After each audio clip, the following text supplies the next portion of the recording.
Hello and welcome. Today we're going to make another card. It's a happy birthday card. This is a card similar to the sea turtle birthday card that I did. I had a lot of fun making it and thought that I would use the same technique with a flower. So we're going to start by drawing out the flower. The difference here is I'm using the Lumiere paints by Jacquard. I have this paint set and I haven't used just this paint set. It's an acrylic set. So I wanted to try it out, and we're using some pinks and purples in the flower, and then we're going to do a different technique with the middle of the flower. I'm going to use the Recollection micro seed beads to give some dimension and texture to the middle of the flower. The Jacquard makes these Lumiere paints. We're using pearl magenta and halo pink gold, and then we're using the purple color, which is a halo violet gold. So the paints have gold shimmer within them. Real pretty. I think it came out great in the flower. You can see here in the video how I've made just a strip of scrap paper and put swatches of the paints out, and I thought these two would work well together. So we drew the flower real quick. Very simple flower, nothing fancy. Everybody, well, most everyone draws these flowers, just the circle and the loops around it. Here I put 7 loops on it. I'm going through and painting with a mixture of the violet and the pearl magenta, real quick with the paintbrush, not really paying attention to the lines because we are going to cut it out.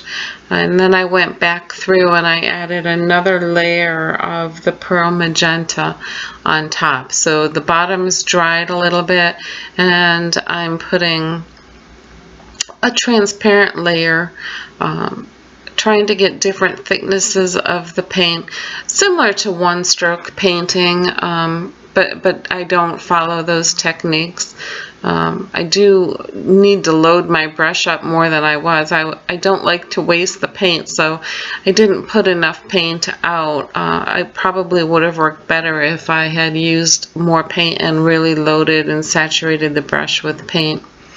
Here in the middle we're using halo pink gold. It has more of an orange undertone. There is a lot of gold in this pink.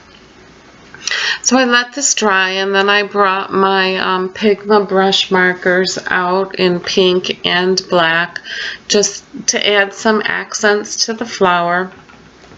And I'm outlining each petal of the flower. What I'm paying attention to here is what flowers do I want to stand out more in front.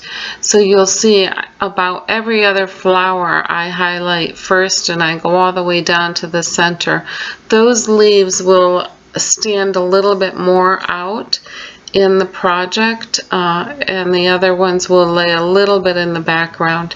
It's not too evident here, but you do want to have your primary leaves that connect to the center.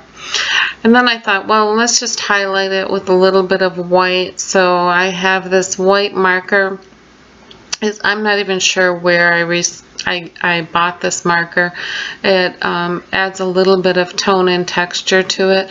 Toward the end of the project you can see that a little more clearly. We're going to put the gel medium in the middle and the micro seed beads. I use multiple colors of the micro seed beads. There's brown and gold, and there's a copper, and then I do grab the clear white seed beads. I wanted to have this texture and dimension in the middle of the flower.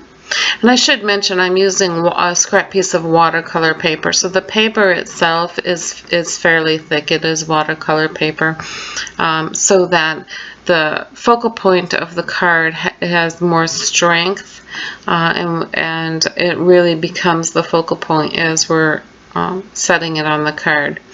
I start with the clear beads and go through and add layer after layer, and you can see in the middle, just like in nature, the center of the card is multiple colors, and it's great texture with the leaves or with the beads after the gel medium dries. These beads are a little bit annoying. They do get everywhere. I will warn you that, you know, I do have them on a tray, and even with the tray, I feel like I'm finding beads everywhere. But they are a great addition to projects. I love using them, and that a little bit goes a long way with them. So you can see that was the copper, and here is the gold, and I do end up pressing them into the gel medium so that they stick and they stay within the medium. And I let this piece dry after I do the middle for a little while until it's thoroughly dry. I wanted to add glossy accents to this flower, as I've done in the other projects. I did a sea turtle project with this same technique, with the watercolor paper, drawing out the design and making a focal point. And I'll put a link to that video below in the description if you'd like to see that video. Really do like this technique, and I probably will post a couple more videos with different designs in using the same technique with the watercolor paper. Here I'm putting a fairly thick layer of glossy accents on the middle of the flower because I want to encapsulate all of those beads. Even though they're held in with the gel medium, I wanted to add the glossy accents to make sure that there's encapsulated in the project. And on the leaves, I'm doing the petals of the flower. I have a very thin layer, and I'm using my finger to move it around. Don't use a lot of product, even though it's a fairly big piece. I put a little bit of the product on, just a thin layer on the top, and it works well. It gives a lot of strength to the petals and to the flower. And this dries, I'm going to set it aside and let it dry for a little while, and then come back and work on centering it on the card and work out what the actual design of the card will look like. And I'll show you in this how I'm going back and forth with different papers to see what looks best and what would work well for design. I really am designing and putting together the projects as I'm videoing them for you. I'm quickly going to cut out around the flower, being careful to leave the black edge. That will set, again, leaving a black edge will set this aside, as it's going to be on blue and different. It won't be on black paper, so it'll make the flower and the petals pop in the project.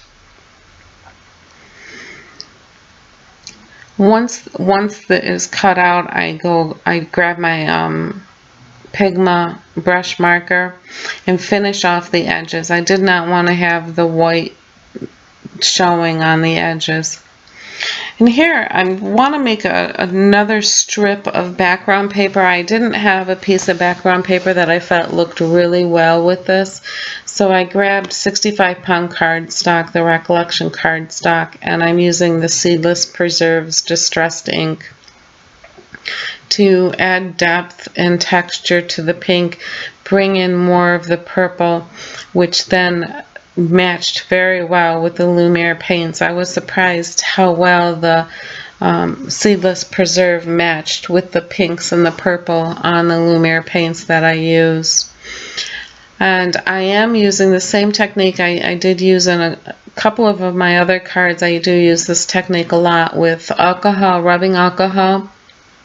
And I use either eyeshadow, loose eyeshadow that I've gotten from the dollar store. I use that a lot. Or you can also use any kind of glimmer that you would have. Mica powders works real well. And I brush that on top of the Seedless Pearls. and you can see just the amount of glimmer and shimmer that it brings to the piece of paper. I love it. I let that dry, and then I have this pad of paper. It's a recollection pad. It doesn't have a name on it. I'm not sure what they've called this. It came from Michael's. I'm pretty positive I got it from Michael's. Going through a couple of pieces. The thing with the recollection pads, is that paper is very thin, so it's not a standalone card base at all. Very thin piece of paper, but it works well for a background that you want to add to a piece of cardstock.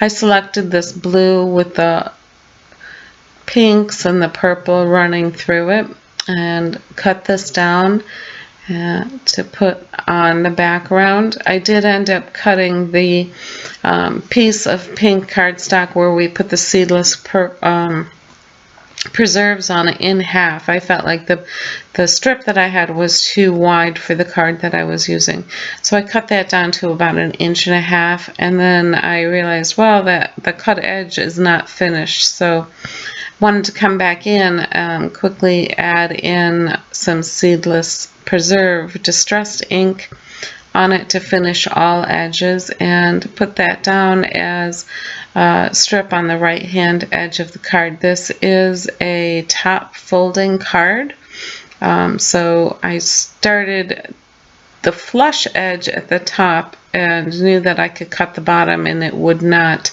impact the look of the strip that I put down. And now we're positioning our petals and our flower on the card. I'm going to use this flourish stamp. It's by Inky Dinkadoo. Great flourishes that come in the stamp, and I would like that just to come up off from the flower almost like a leaf. I'm going to be doing some embossing here using black embossing powder. Again, I think the embossing powder is Inky Dinkadoo as well. For the flower, I do put 3 layers of foam tape. I wanted that flower to pop quite a bit up in the center, and I'm not going to tape down each individual petal. I'm taping down pretty much from the center out, and it curves a little bit in the center, and it gives a lot of dimension to the card itself. So with my versified ink in black, I will go ahead and stamp the flourish coming out of the flower. With the black VersaFine, you do have some time to, it dries fairly slowly, so you can add the embossing powder, which I do, and then I will use the same black embossing powder for the happy birthday sentiment. The sentiment is a happy birthday sentiment, and I forget who makes the sentiment. I believe it is, yeah, it's Stupendous.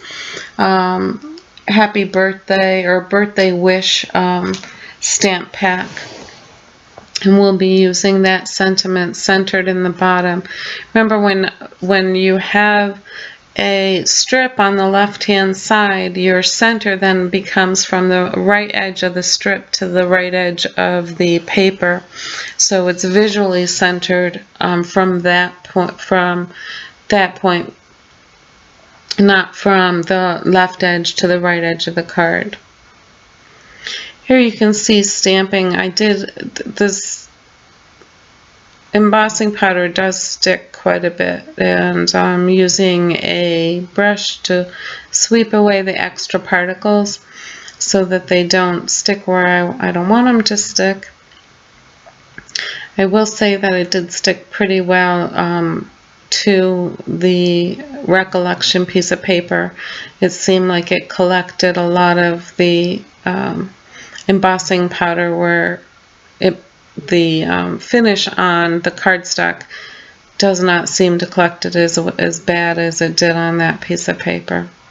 I hope you enjoyed this video. I had a lot of fun making it. If you did, please subscribe and like. Have a beautiful day. I look forward to sharing more videos with you. If you have any comments, leave them below, and I will try and respond to all comments. Thank you.